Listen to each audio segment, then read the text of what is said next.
네, 오늘 하이델베르 교리문답 성경부터 보겠습니다. 로마서 10장 보겠습니다.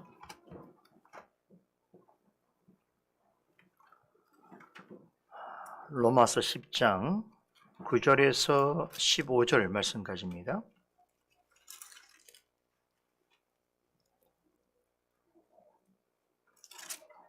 한 목소리로 읽도록 하겠습니다. 10장 9절에서 15절까지입니다. 내가 만일 내 입으로 예수를 주로 시인하며 또 하나님께서 그를 죽은 자 가운데서 살리신 것을 내 마음에 믿으면 구원을 얻으리니 사람이 마음으로 믿어 의에 이르고 입으로 시인하여 구원에 이르느니라. 성경에 이르되 누구든지 저를 믿는 자는 부끄러움을 당하지 아니하리라 하니 유대인이나 헬라인이나 차별이 없습니다. 한 주께서 모든 사람의 주가 되사 저를 부르는 모든 사람에게 부여하시도다. 누구든지 주의 이름을 부르는 자는 구원을 얻으리라. 그런즉 저희가 믿지 아니하는 이를 어찌 부르리요? 듣지도 못한 이를 어찌 믿으리요? 전파하는 자가 없이 어찌 들으리요? 보내심을 받지 아니하였으면 어찌 전파하리요? 기록된 바 아름답도다 좋은 소식을 전하는 자들의 발이여 함과 같으니라. 아멘. 하이델베르 교리문답 오늘은 25주일 65문 보겠습니다. 312페이지 65문 문답합니다. 65문 오직 믿음으로만 우리가 그리스도와 그의 모든 은덕에 참여할 수 있는데 이 믿음은 어디에서 옵니까? 성령에게서 옵니다. 그분은 거룩한 복음의 강설로 우리의 마음에 믿음을 일으키며 성령의 성례의 시행으로 믿음을 굳세게 하십니다. 자, 지난주에 이어서 오늘도 65문답을 한 차례 더 살펴보려고 합니다.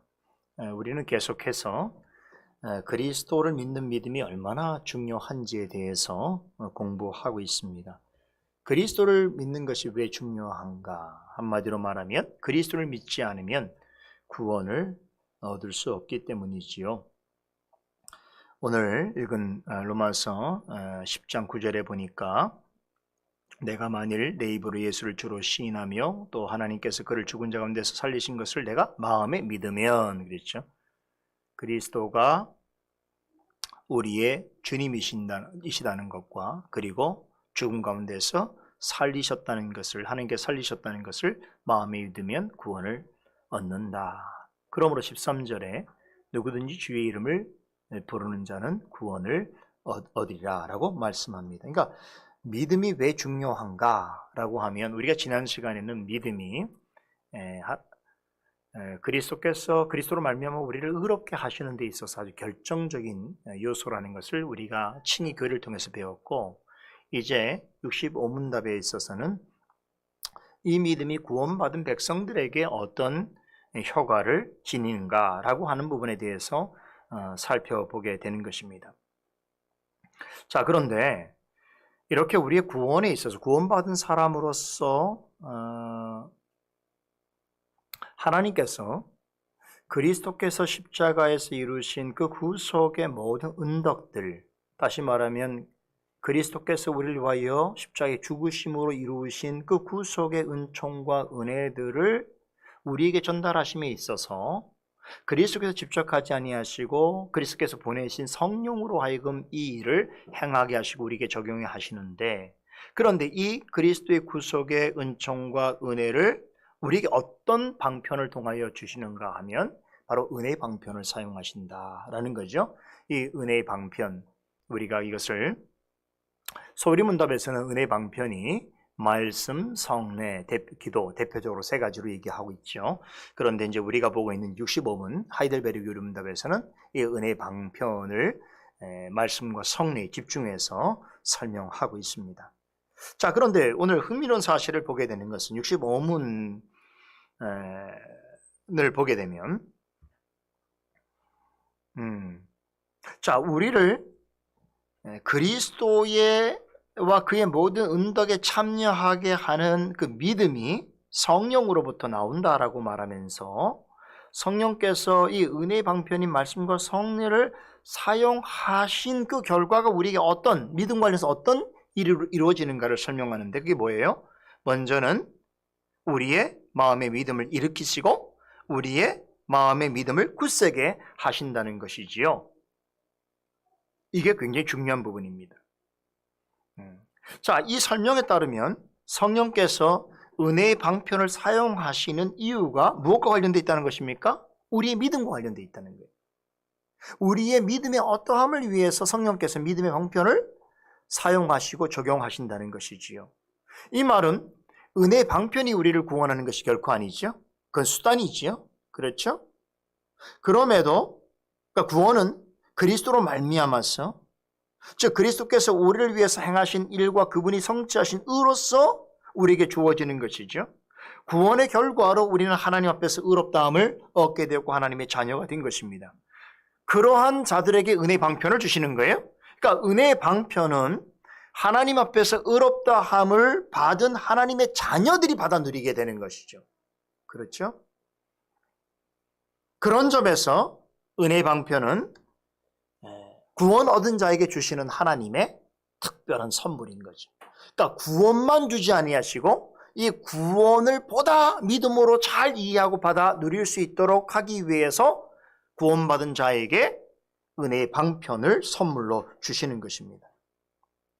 그런데 성령께서 이 구원의 방편을 통하여 무엇을 하시느냐 했을 때에 오늘 하이델베리 응답에서는 우리의 믿음과 관련해서 중요한 두 가지 일을 하신다라고 설명하고 있어요. 한 가지는 우리의 마음의 믿음을 일으키는 일이고 또 하나는 마음의 믿음을 굳세게 하시는 일이라는 것이죠. 자, 그런데 이것을 행하는 방편이 뭐냐면 65문답에 보니까 거룩한 복음의 강설과 성례 시행이죠. 그러니까 이 문장으로 본다면 우리는 그러면 거룩한 복음의 강설이 우리의 믿음을 일으키고 성례가 믿음을 굳세게 하는 것이라고 우리는 이해할 수 있습니다만, 그런데 우리가 통상적으로 얘기할 때는 이 두 가지가 일을 다 하는 거예요. 다시 말해서 말씀이 우리의 마음의 믿음을 일으키기도 하고 믿음을 굳세게 하기도 하고, 강설 또한 똑같은 방식의 그런 일을 행하는 은혜 방편이기도 합니다. 자, 그런 중에 오늘은 한 번 더 제가 살펴보려고 하는 것은 이제 말씀과 관련해서 말씀이 가장 중요하고 가장 기본적인 은혜 방편이라고 하는 사실과 또 말씀이 어떻게 구원을 위해서 효력 있는 방도가 되게 되는지에 대해서 이미 제가 여러 경로를 통해서 여러 차례 여러분들에게 설명을 드렸습니다.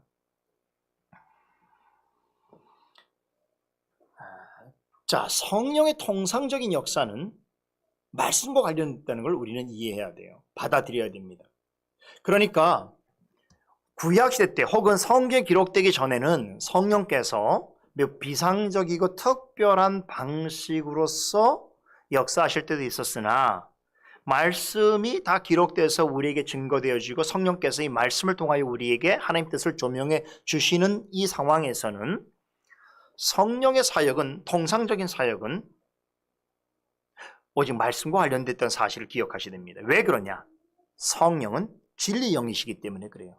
그러니까 주님께서 성령을 진리의 영이라고 닉네임을 붙인 것은 단순히 별명을 주신 것이 아니고 실제로 성령은 진리와 관련된 사역에 그 모든 포커스가 맞춰져 있다는 것을 설명하는 것이. 그래서 성령께서는 그 사역을 언제나 말씀 안에서 말씀과 더불어 말씀을 통하여 역사하신다는 사실이에요. 이런 개념이 아주 정확하게 신학적으로 체계적으로 구성돼서 오늘 우리에게 교리로 남겨지게 된 것이 바로 16, 17세기의 종교개혁의 열매입니다. 중세시대 때는 이런 설명이 없었어요. 그런데 오직 성경, 즉 성경의 가르침으로 돌아가자고 했을 때에 그냥 성경의 가르침으로 돌아가자라고 하는 주장만 한 것이 아니라 개혁자들은 성경의 가르침으로 돌아간다는 것은 결국 성경을 어떤 방식으로 이해하게 되어지느냐라고 하는 이 중대한 해석학적인 문제에 있어서도 그들은 고민을 했고 성경적인 답을 얻어낸 것이죠. 그것이 뭐냐? 진리의 영이신 성령께서 성경 안에서 성경과 더불어 성경을 통하여 역사하시는 분이시라는 걸 알고 종교개혁자들은 이러한 주장을 하게 됐어요. 성령께서는 말씀을 가지고 역사하신다. 라는 말로 표현하게 된 것입니다. 자, 그렇다면 성령께서 말씀을 가지고 우리의 심령 안에서 가장 현저하고 강하게 역사하실 때는 언제일까요?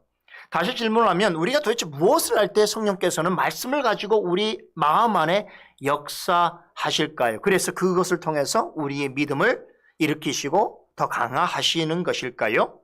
여러 경우가 있겠죠? 여러분 성경을 읽을 때에, 말씀을 묵상할 때에, 성경을 공부할 때 등등의 경우들이 있을 수 있습니다. 그런데 그 중에서도 가장 확실한 경우는 뭐니 해도 성령의 뜻대로 전하는 말씀을 들을 때입니다.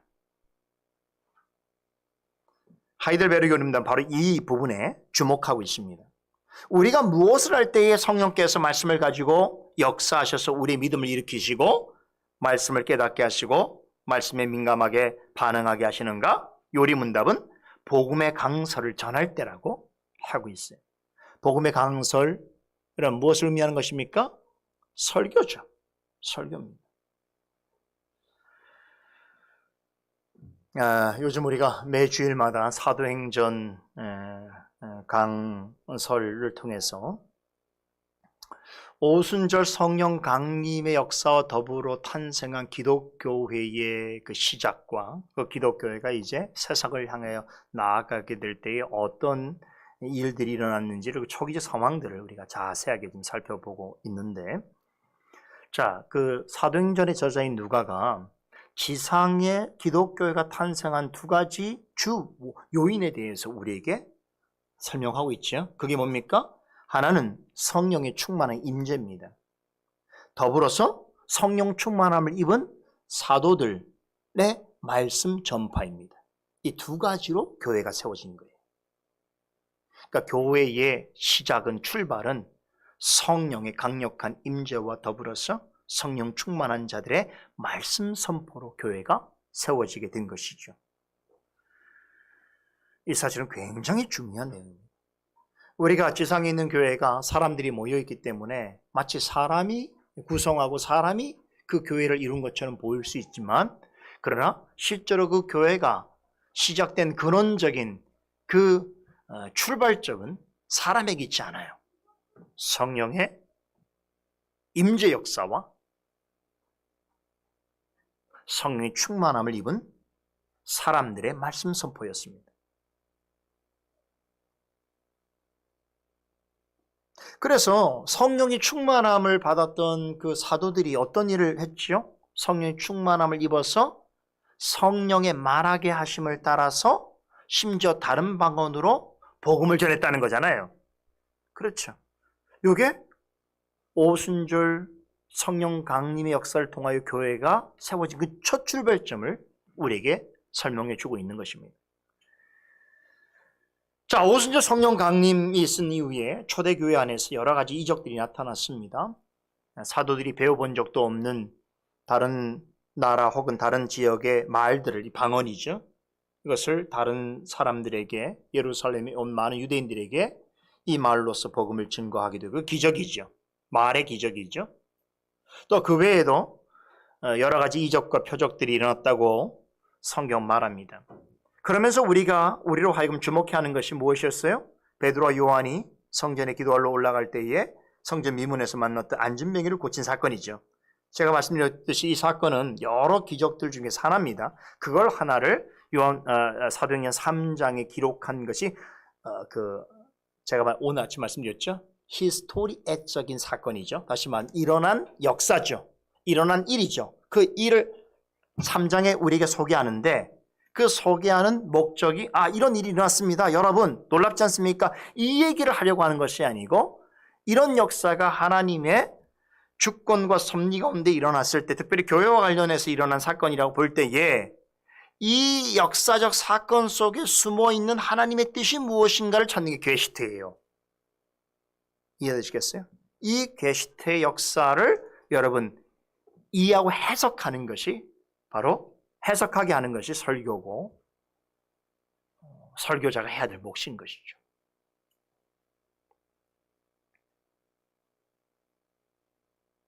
그래서 우리는 뭘 할 수 있냐면, 성령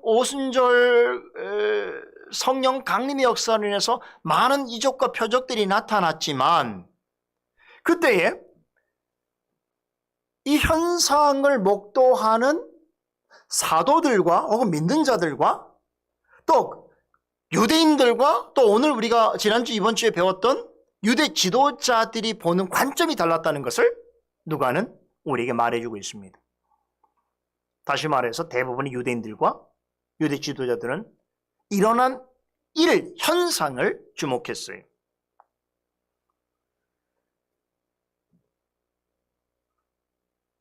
그래서 사도들이 방언을 한 일도 그렇고 베드로 요한이 40년 된 안진뱅이를 고친 일을 유대인들과 유대 지도자는 어떻게 여겼습니까? 매우 기이하고 놀랍고 충격적인 사건으로 받아들였단 말이죠. 그런데 사도들의 관심은 어디 있다고 그랬습니까? 사도는 직접 자신들의 표적과 이적을 행사하고 참여한 자들임에도 불구하고 거기에 관심을 두는 것이 아니라 그것들은 말 그대로 복음을 나타내는 표적일 뿐이고 사도들은 그것을 통하여 예수 그리스도를 증거하는 일에 집중했다는 거예요.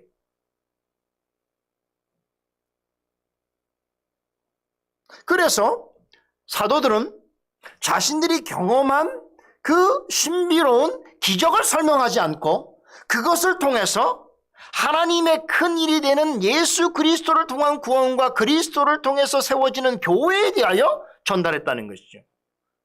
바로 이 수단이 다른 말로 설교인 것이죠. 그래서 사도들은 오순절 성령 강림 역사를 보면 사도들이 가장 큰 관심을 갖는 게 뭐죠? 바로 복음의 강설이 설교입니다.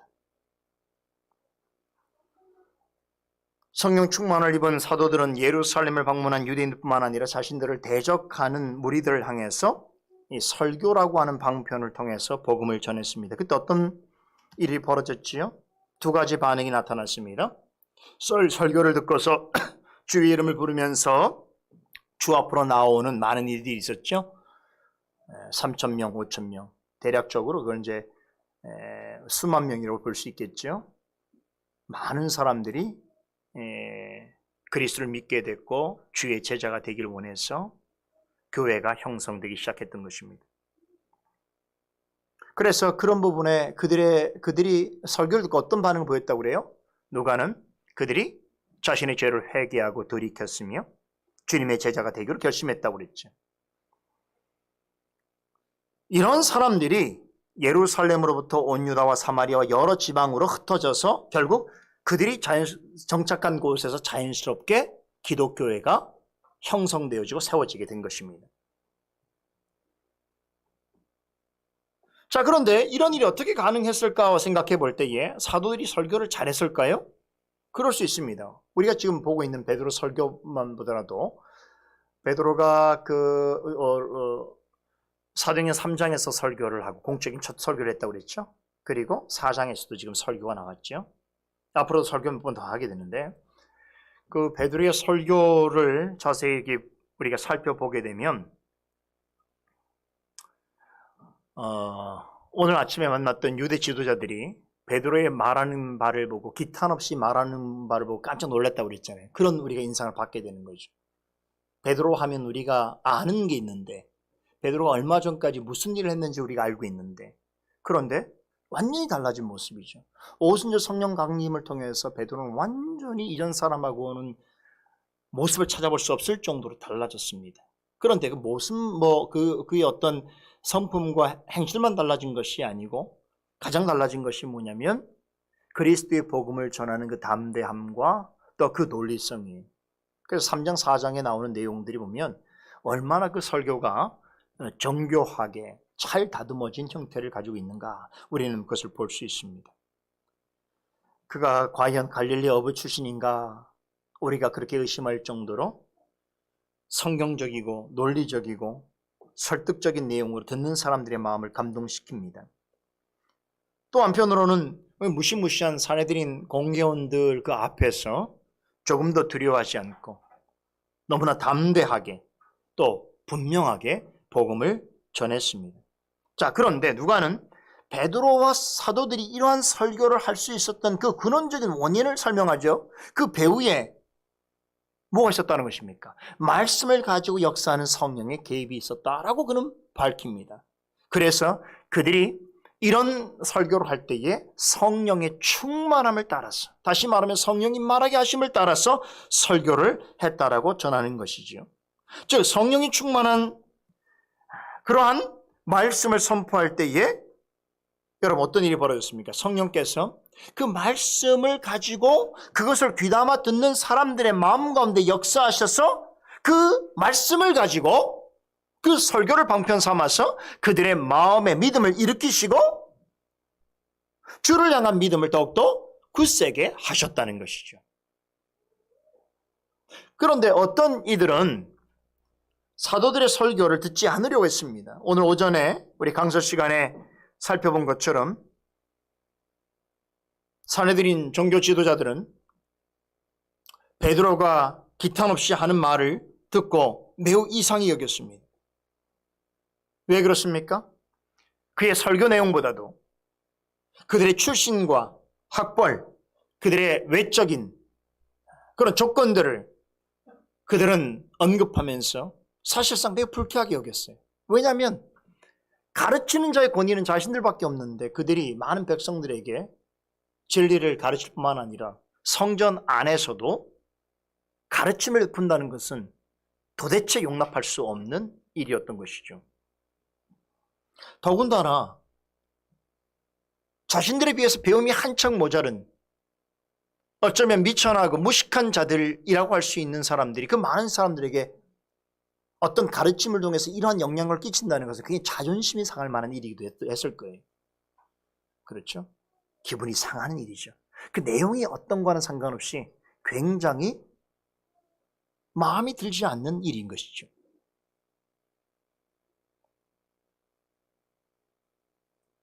그래서 결국 그들을 잡아다가 감옥에 가두고 이제 재판을 하게 되는데 막상 재판을 하게 보니까 그들을 잡아들인 이유는 안진뱅이를 고쳤다는 이유인데 그래서 사실은 보니까 그들을 반박할 만한 그러한 내용이 없는 거예요. 더군다나 명백하게 그들에 의해서 고침받은 안진뱅이가 증거로서 있고 그가 성전에 들어서 여호와 하나님을 찬미하는 것을 보게 됐을 때에 또한 이런 모든 이 기적을 예루살렘 근방에 있는 많은 사람들이 이미 목격했고 또 많은 증인들이 있다고 봤을 때에 결국 유대 지도자들은 이 두 사도를 더 이상 감금시킬 수 없는 상황에 이르게 됐던 것이죠. 결국 그러니까 또 다른 꿍꿍이를 내어서 이들을 풀어주면서 뭐라고 했죠? 앞으로는 예수의 이름을 전하지도 말고 그리고 예수에 대해서 무엇을 가르치도 말라라고 위협했습니다. 이게 지성과 상식이 되지 않는 사람들은 늘 힘으로 상대방을 제압하려고 해요. 힘 자랑한다는 건 어떻게 보면은 지성적이지 않다는 뜻이고 그리고 자신이 없다는 뜻이에요. 그 힘 사용하는 거 그렇게 하지 마세요. 힘 겨루기 싸움을 공식적인 그런 스포츠를 제외하고는 힘을 써서 뭘 한다는 건 대단히 어리석은 일이죠. 자신이 굉장히 어리석다. 나는 논리도 없고 나는 주장하는 것도 제대로 없고 그저 난 감정에 따라서 그냥 당신이 싫으니까 한 행동이라고 보면 됩니다. 그렇죠? 나름대로 자신들이 그렇게 지성적이고 또 높은 그 지식과 권세를 가지고 있다라고 해서 그렇게 자기 스스로를 건축자인 것처럼 생각하는 자들이지만 결국은 증거를 잡을 수도 없고 반박할 수도 없으니까 어떻게 하는 거예요? 그냥 위협해버리는 거예요.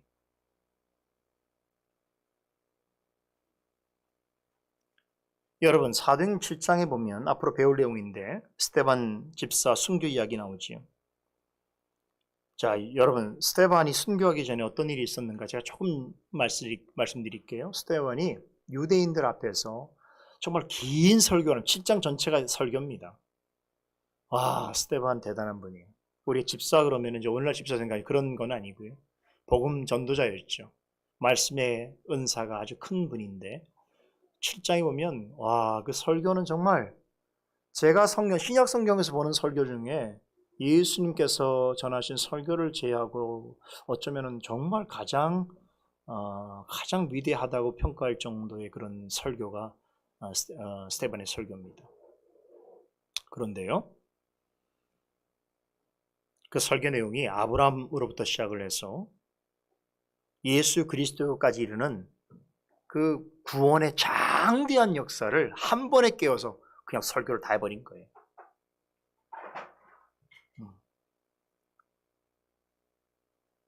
굉장한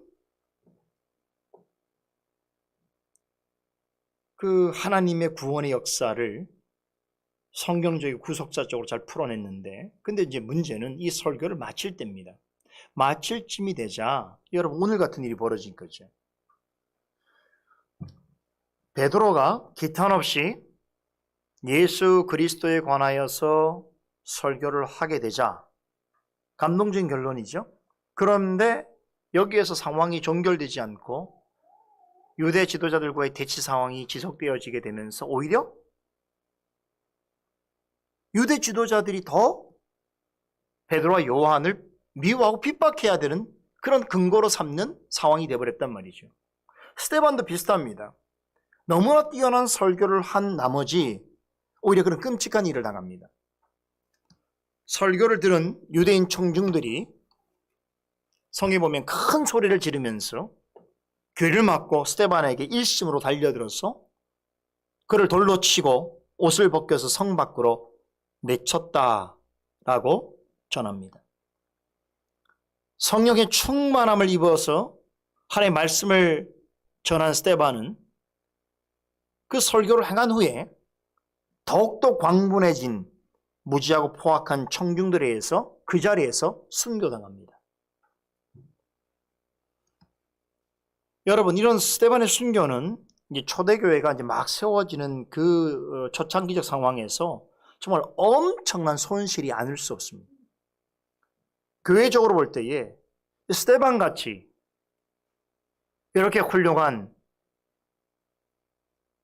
지도자와 성도가 이렇게 무참하게 죽음을 당했다는 것은 초대교회의 엄청난 손실입니다.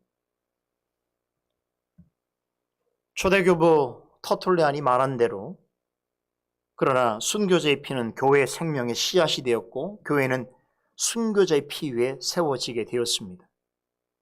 놀라운 것은 이런 스데반의 순교는 더 많은 교회들을 탄생시키는 기폭제가 되었습니다. 스데반의 죽음과 함께 예루살렘 주변에 있는 교회들에게 엄청난 핍박이 일어났습니다. 사도들과 복음 전하는 집사들과 성도들은 결국 여러 지역으로 흩어질 수밖에 없었는데요. 바로 그 때문에 예루살렘에서 시작된 그 교회 형성의 역사가 예수님께서 말씀하신 대로 예루살렘으로부터 온 유다와 사마리아와 다른 이방 지역으로까지 전파되게 되었던 것입니다. 앞으로 이 부분을 우리가 이제 사도행전을 통해서 또 공부를 하게 될 거예요. 맛배기로 말씀을 드린 것이고, 제가 전하려고 하는 핵심은 이것입니다. 말씀은 성령께서 구원받은 자들에게 하나님이 주신 믿음을 일으키는 데 있어서 가장 적실한 최고의 은혜의 방편이라는 것이죠. 특히 성령께서는 설교라는 수단을 통해서 말씀이 전파될 때에 선포되는 말씀을 가지고 그 심령 가운데 역사하셔서 그 말씀으로 마음의 믿음을 일으키시고 마음에 확신을 갖게 하시고 그 말씀에 따라서 살아가게 하신다는 것입니다. 자, 여기서 이제 우리가 한 걸음 조금 더 나아가서 오늘 주제와 관련된 한 가지 더 살펴볼 내용이 있습니다. 성령께서 말씀과 설교라는 방편을 통해서 실질적으로 성도들의 믿음을 일으키시고 더 굳세게 하실 때에 자, 이 일을 감당하도록 세움받은 사람이 있겠죠. 누굽니까? 바로 목회자입니다. 우리가 잘 알듯이 신약교회는 목사, 장로, 집사 직분이 있었습니다. 이것은 교회의 머리이신 그리스도께서 세우신 직분인데 이 중에서 말씀 사역과 직접적으로 관련된 직분이 바로 목사입니다. 교회 직분은 사실상 하나님 앞에서 동등하지요. 목사 직분이 다른 직분보다 더 높거나 더 우월하지 않습니다. 하지만 그렇다고 해서 다른 모든 직분들과 똑같다라고 또 생각하면 안 됩니다. 성경은 그 역할과 명예로움에 있어서 목사직을 다른 직분보다 훨씬 더 중요하게 취급합니다. 에베소 4장 11절에 보면 성도를 온전하게 하며 봉사의 일을 하게 하며 그리스도의 몸을 세우기 위해서 사도뿐만 아니라 교회의 목사와 교사를 주셨다고 하는데, 목사와 교사는 둘 다 목회자를 가리키는 명칭입니다. 목양 사역과 관련해서는 목사라고 할 수 있고, 가르치는 사역과 관련해서는 교사라고 부를 수 있습니다. 사도행전 20장 28절에서는 목사를 성령께서 성도들 가운데 보내신 감독자다라고 지칭합니다. 감독이 다른 말로 신방이기도 하고, 그렇죠? 그리스도께서 보내신 감독자로서 여러분들의 생활을, 신앙을 돌아보게 되는 것이죠. 이게 신방이지요. 무엇보다도 마태복음 28장 19절 20절은 아버지와 아들과 성령의 이름으로 세례를 주고 주님께서 분부한 모든 것을 가르쳐 지키게 하라는 주님의 명령이 사도시대 이후에는 누구에게 위임되었는지에 대해서 우리가 알려줍니다. 이것은 목사에게 위임된 사역입니다. 주님께서는 사도시대가 종료되더라도 그들에게 맡기신 이 중대한 두 가지 사역, 무엇입니까? 말씀을 전파하고 성례를 시행하도록 하는 이 사역은 주님이 오시는 날까지 계속 되어져야 할 것을 말씀하시는데, 사도들에게 맡겨진 이 중대한 두 가지 사역은 사도시대 이후에는 목사라는 직분을 맡은 자들에게 위임되었다는 것입니다. 여러분, 우리가 개인적으로, 성도로서 개인적으로 얼마든지 복음을 전할 수 있습니다. 심지어는 평신도 선교사로 가서 다른 나라나 다른 지역에서 복음을 전할 수도 있고요. 또 개인적으로 전도제를 나눠주고 하는 일은 누구나 할 수 있습니다. 하지만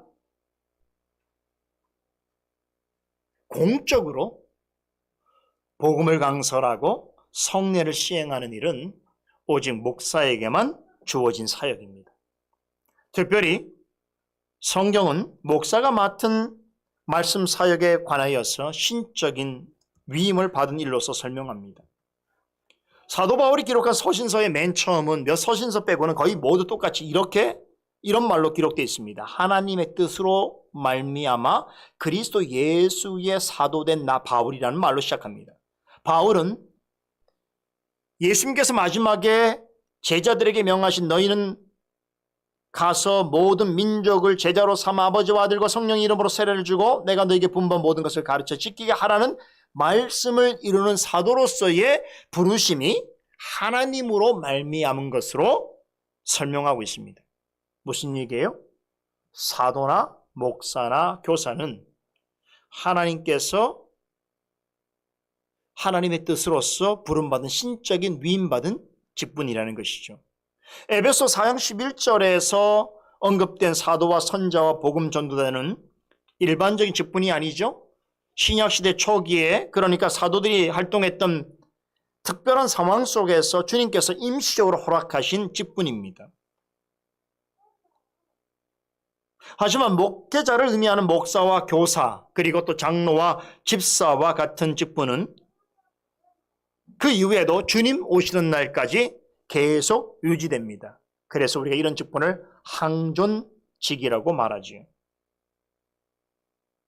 여기서 중요한 것은 예수님께서 하늘에 오르시기 전에 제자들에게 위임하셨던 그 두 가지 중요한 직분, 다시 말하면 사역, 교회를 이루시는 데서 반드시 필요한 사역, 뭐였다고 그랬어요? 말씀을 증거하고 성례를 시행하는 이 사역은 제자들인 사도들에게 주어진 것이지만 사도시대 이후에는 이 직분은 목사에게 위임되었습니다. 그래서 말씀과 성례는 공적인 목회 사역에 있어서 가장 중요한 은혜의 방편이 되었습니다. 하나님께서는 이 거룩한 은혜 방편을 목사라는 직분을 맡은 자를 통해서 공적으로 행하시는 것을 기뻐하십니다. 이 일을 감당하는 하도록 하시기 위해서 목사라는 직분만이 아니라 목사로 부르심을 받는 자들에게 신적인 위임이 요구되어집니다. 목사도 사도처럼 합당한 부르심이 있어야 합니다. 이 부르심은 보통은 내적인 위임과 외적인 위임의 방식으로 확인되어지는데, 우리말로 말하자면 내적 소명과 외적 소명이 있어야 하는 것입니다. 우선 목사에게는 말씀과 성례를 맡은 자로서의 내적인 소명이 요구되어집니다. 고린도후서 5장 20절에 보면 목사를 가리켜서 그리스도를 대신하는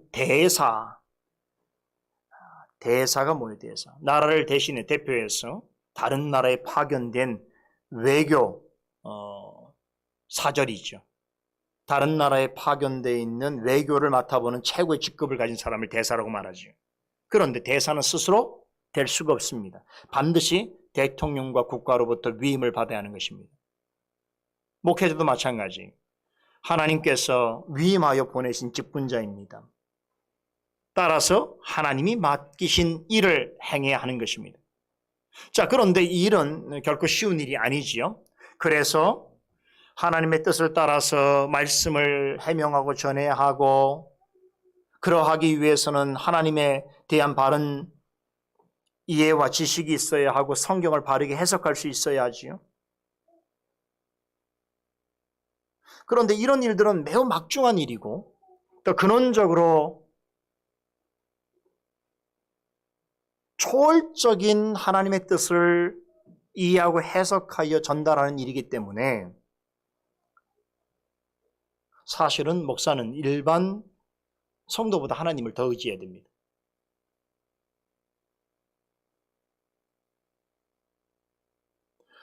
더 많은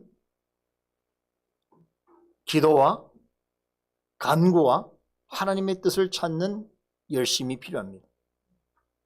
이러하기 위해서는 목사는 세상 사람들이 추구하는 어떤 것들과 일정한 거리를 유지할 수 있어야 합니다. 그리스도와 교회를 향해서는 특출한 사랑과 애정이 있어야 하겠지만 세상과 비진리에 대해서는 미움과 의분을 가질 수 있어야 합니다. 진리를 바르게 알고 가르치는 일은 열정과 수고가 필요하지만 하나님의 뜻을 받드는 데 있어서는 겸손과 분별함이 필요합니다. 아주 당연한 말 같지만 목회자는 거듭나야 합니다. 그리고 목회자는 성화되어져 가야 합니다.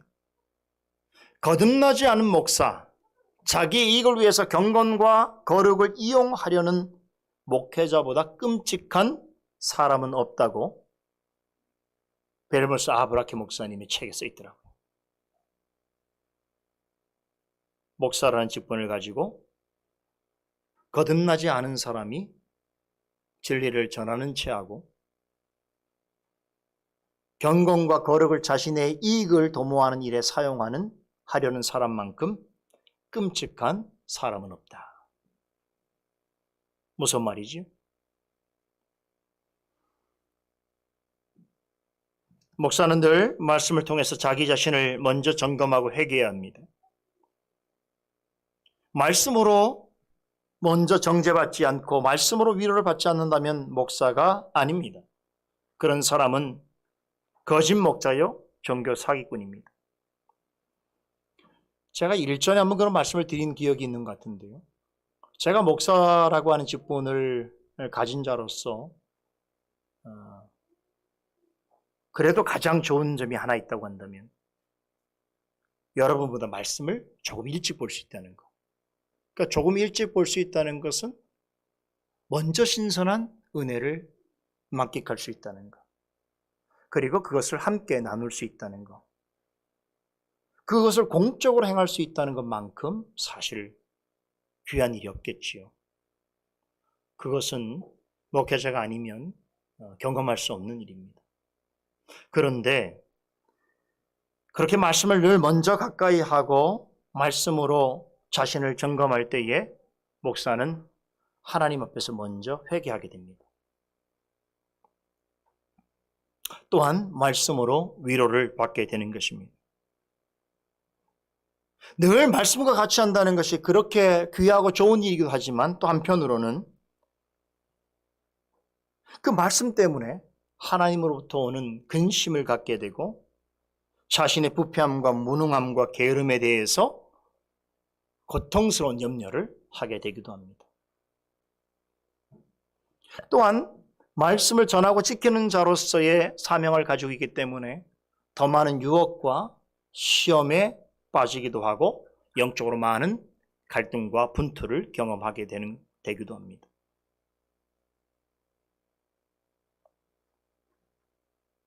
그러나 그러할지라도 성령의 내적 부르심을 받은 사람이라면 어떤 어려움과 고난이 있더라도 그 길을 신실하게 갈 수 있게 되겠지요. 그래서 목사가 되고자 하는 사람은 바로 이런 내적 소명이 분명히 있어야 합니다. 내적 소명 없이 목사가 된다는 것은 대단히 위험한 일이에요. 그런데 목회자가 되려고 하면 내적 소명만 있어서는 안 됩니다. 목사로서 부르심을 받았다라고 하는 외적인 소명이 소명으로 확인되어져야 합니다. 자, 그런데 여러분, 내적 소명과 외적 소명의 가장 큰 차이점이 뭔지 아세요? 내적 소명은 목회자의 마음 안에서 이루어지지만 외적 소명은 교회와 회중을 통해서 확인되어진다는 것입니다. 목회자로서 복음을 설교하고 성례를 집행하고 나아가서 말씀에 따라 권징과 치료를 행하고 그 외의 목회 전반에 관련된 그런 사역들을 행할 수 있는 그런 부름받은 자인가 하는 것을 목사 개인의 생각만이 아니고 반드시 교회와 회중이 객관적으로 인정해 줘야 됩니다. 이것이 바로 외적 소명입니다.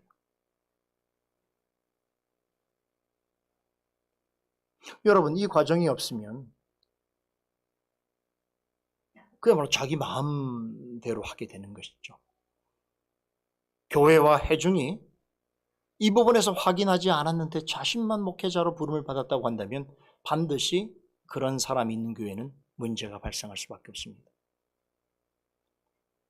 그래서 이런 과정을 우리 교회 법안에서는 교회가 공동의회를 열어서 우리 교회의 목사가 될 사람을 청빙을 하고 그리고 노회가 청빙한 것을 허락해주고 허락받은 다음에 위임할 수 있도록 모든 절차를 진행하는 것입니다. 다시 말하면 개인의 내적 소명만으로서 할 수 없는 일이기 때문에 반드시 외적 소명을 확인하는 절차를 밟게 된다는 것이죠. 목사로 부름받았다고 해서 특별한 사람은 아닙니다. 사도시대 이후에 교회에서는 주로 평범한 성도 가운데서 목사로서의 외적 소명이 확실해 보이는 사람을 교회가 천거하고 또 신학 공부와 노예 지도를 받은 후에 안수를 받아서 청빙을 받아 목사가 되게 되어지는데요. 이 얘기는 목사를 세우는 일에 있어서 개인적인 내적 소명도 중요하지만 교회와 회중을 통한 외적 소명은 목회자에게 있어서 활용 경점입니다. 반드시 외적 소명에 대한 확인이 있어야만 목회자가 될 수 있습니다.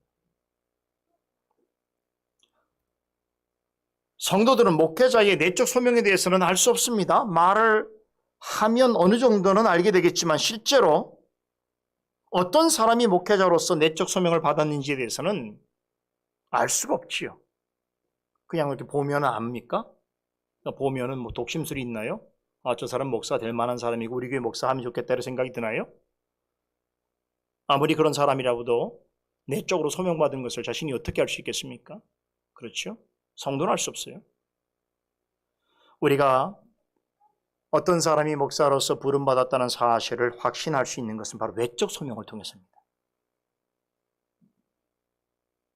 특히나 자신보다 위에 있는 권위자들과 신뢰할 수 있는 영적 기관들을 통해서 외적 소명이 확인되었다면 일단은 그를 하나님의 대사로 인정해야 합니다. 이 말은 자신의 생각과 좀 다르고 또 목회자가 어떤 부분에 있어서는 부족함이 있을지라도 말씀을 전하고 성례를 행함에 있어서 크게 그릇되지 않고 그리고 목회자로서의 어느 정도의 자질과 적합성을 가지고 있다면 또 그 직분을 신실하게 수행하고자 애를 쓴다면 성도는 그의 말과 가르침에 따라야 한다는 것이죠.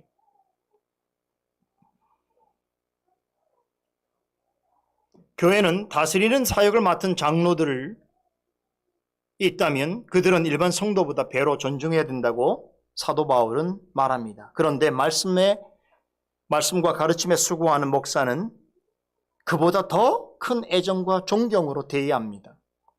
자, 이것은 목회자 개인이 갖고 있는 덕이나 명예 때문이 아니고 그렇게 해야만 목회자가 행하는 말씀과 성례를 통해서 성도 개인의 믿음이 일으켜지고 굳세어지기 때문입니다. 때로 성경에서는 종종 하나님께서 위임하여 보내신 사명을 맡은 자를 존대하는 것이 하나님에 대해서 그리하는 것이라고 설명합니다. 그래서 어떤 경우에서는 하나님으로부터 위임을 받은 사람을 대적하는 것은 하나님을 대적하는 것으로 설명할 때도 있습니다. 목회자가 말씀과 성례를 행함에 있어서 뿐만 아니라 성품이 훌륭하고 덕이 높고 신앙과 인격에 있어서 존경을 받는다면 그런 목회자의 가르침은 크게 신뢰를 줄 것이고 그가 전하는 말씀은 듣는 자의 심령에 더 큰 감화를 끼치게 될 것입니다.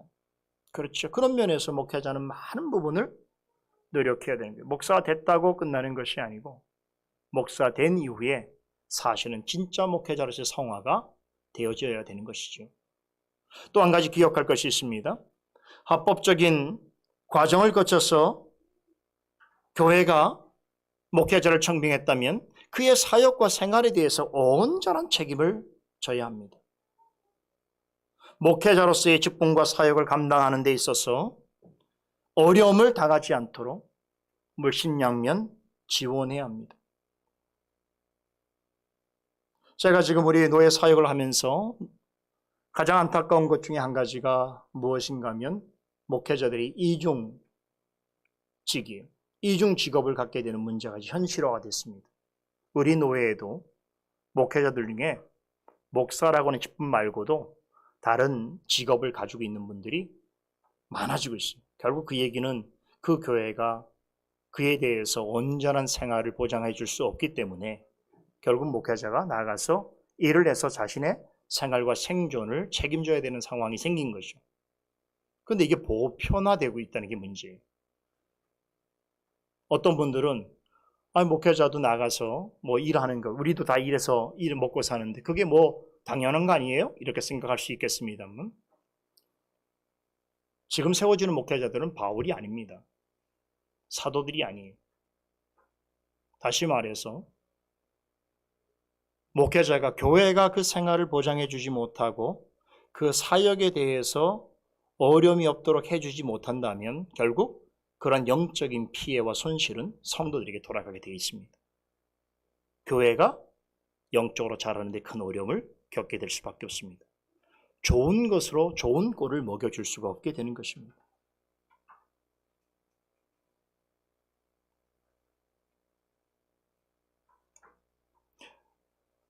목사에게는 주어진 중요한 직분들이 여러 가지 있습니다만 우리가 말씀과 성례 말고도 굉장히 중요한 사역들이 많이 있습니다. 성경 연구와 설교도 있고요. 또 교리 교육과 요리문답 해설 같은 것도 중요하고 또 예배 인도와 기도, 신방과 돌봄, 권징과 치리, 또 교인 교육과 혼인 교육, 또 나아가서 보편 교회를 위한 또 공교회를 위한 봉사활동, 전도, 가르침 이런 일들이 목회자에게 주어진 중요한 사역입니다. 목사는 하늘에서 내려온 사람이 아닙니다.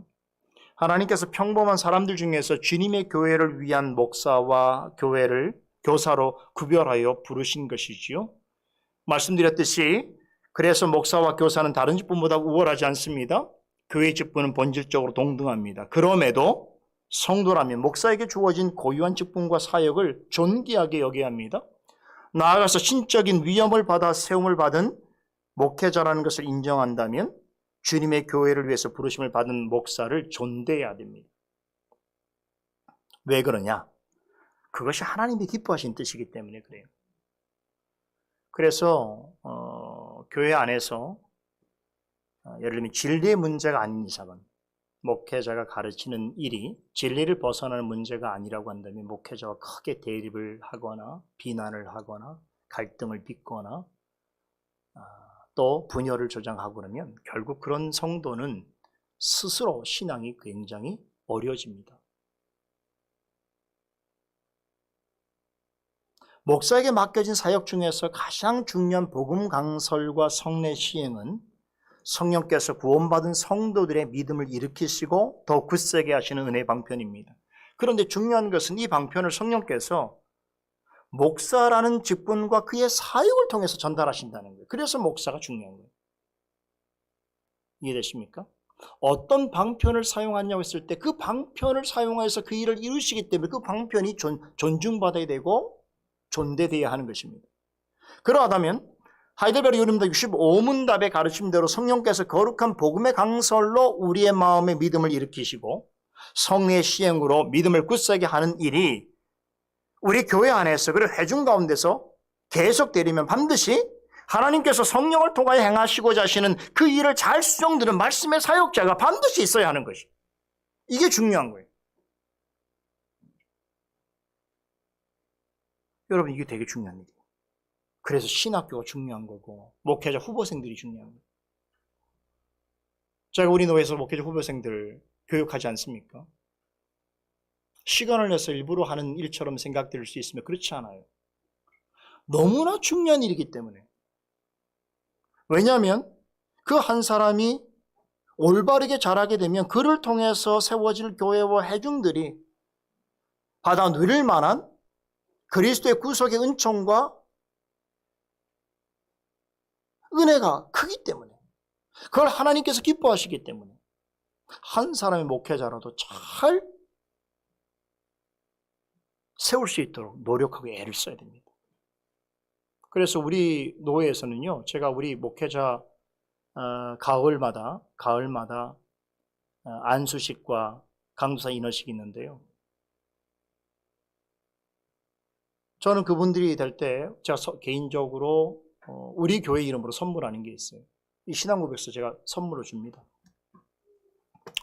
신앙고백서 주고 또 책도 제가 주고 또 기회가 되면 우리 그 여러분 해지도 주고 또 짧게 편지 써줍니다. 다들 받고 감동은 하지만 연락은 없어요. 연락 달라는 건 아니에요. 근데 왜 그런 일을 해야 되는가 하면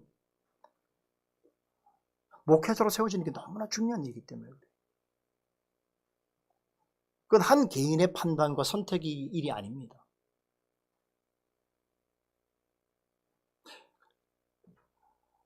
그 목회자가 잘 사역을 하게 된다면 결국 그것은 하나님께서 그리스도를 통하여 이루신 그 놀라우신 구속의 역사와 은혜들을 성령께서 그 목회자가 전달하는 설교와 그 사역을 통하여 풍성히 나눠주는 결과가 되기 때문에 목회자가 중요한 거예요. 그래서 우리 주변에 그런 목회자가 있다면 참 우리는 기뻐하고 감사해야 됩니다. 다음 세대의 교회를 위해서도 그러한 부르심을 받은 목회자가 배출되도록 우리는 애를 쓰고 노력해야 됩니다. 오늘 이 시간을 통해서 제가 말씀을 좀 드리면 우리 교회도 이 일에 관심을 가져야 돼요.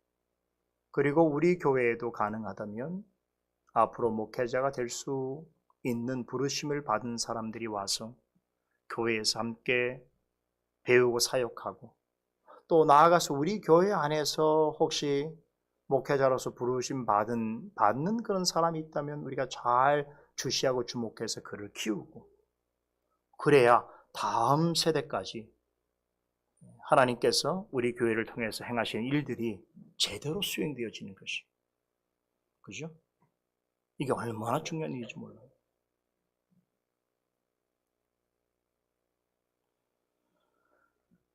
그래서 제가 초청받는 곳마다 이 부분을 강조합니다만 여력이 없다고들 해요.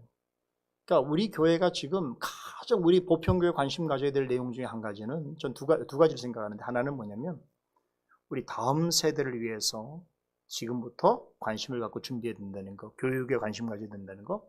두 번째는 뭐냐면 좋은 목회자를 양성해야 된다는 거. 그렇죠. 이게 사실은 미래 세대를 위해서 우리가 지금부터 준비해야 될 일들인데, 많은 교회들이 현실적인 문제와 재정적인 어려움과 또 앞을 내다보지 못하는 빈약한 안목으로 인해서 이런 일을 생각지 못한다는 것이.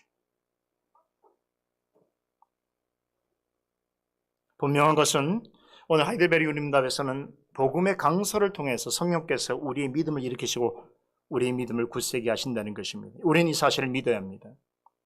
목사는 이러한 성령의 뜻을 수행하기 위해서 부르심을 받은 사람입니다. 그러므로 복음의 강설로, 즉 설교로 우리의 믿음을 일으키시고 더욱 굳세게 하시는 그러한 사역에 목회자는 전혀 힘써야 하는 것입니다.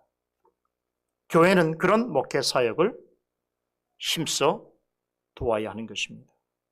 그런 의미에서 목사와 목회는 대단히 중요하다라고 하는 점을 오늘 65문과 관련해서 여러분들에게 설명드리는 그런 시간을 가졌습니다. 기도하겠습니다. 거룩하신 하나님, 은혜를 감사드립니다. 참으로 우리가 성경과 요리문답을 살펴볼 때마다 참으로 하나님께서 행하시는 일들은 어찌나 그리 오묘하고 또 질서 있고 권위 있으며 참으로 바르고 정당한지요. 우리가 늘 성령의 은혜를 따라서 행하는 일들 가운데서도 그런 하나님께서 행하시는 일의 목적과 방식을 잘 이해해서 우리가 섬기는 교회와 우리의 신앙의 삶에도 바르게 적용할 수 있도록 은혜를 베풀어 주시옵소서. 그러하기 위해서 늘 우리가 말씀과 또 바른 교리를 배우는데 참으로 천착해야 되겠사오니 이 일에 깊은 관심과 애정을 갖는 성도들에게 위로 주시고 지혜와 명철을 주시고 바른 분별을 허락해 주시고 특별히 솔리데오 글로리아 교회가 하나님의 뜻에 따라서 바르게 잘하고 하나님의 영광을 드러내는 일에 우리의 부르심의 자리에서 모두가 각자가 맡은 일들을 잘 수행하고 그렇게 성령 안에서 우리가 힘쓸 때에 참으로 아름다운 하모니를 이루는 그런 음악처럼 하나님을 기쁘시게 할 수 있는 교회와 우리 모두가 되게 하여 주시옵소서. 한 주간의 삶 가운데 함께 하셔서 여러 가지 어렵고 또 혼란하고 또 추워지는 날씨 가운데서 마음과 또 육체를 강건케 하여 주시고 모든 생활 가운데 동행하여 주시고 특별히 어리고 또 공부하는 자리에 있는 우리 자녀들을 기억하셔서 세상 가운데서 참으로 저들의 모든 생활을 불같은 눈동자로 지켜주시고 동행하여 주시고 안전하게 지켜주시옵소서. 우리의 생활과 우리가 구하는 모든 일을 통해서도 하나님께 찬양과 영광을 돌리는 저희가 되게 하여 주시옵소서. 남은 시간 우리 육체와 영혼의 평안과 안식과 기쁨과 감사가 넘치는 시간 되게 하여 주시옵소서. 예수 그리스도 이름으로 기도드리옵나이다. 아멘.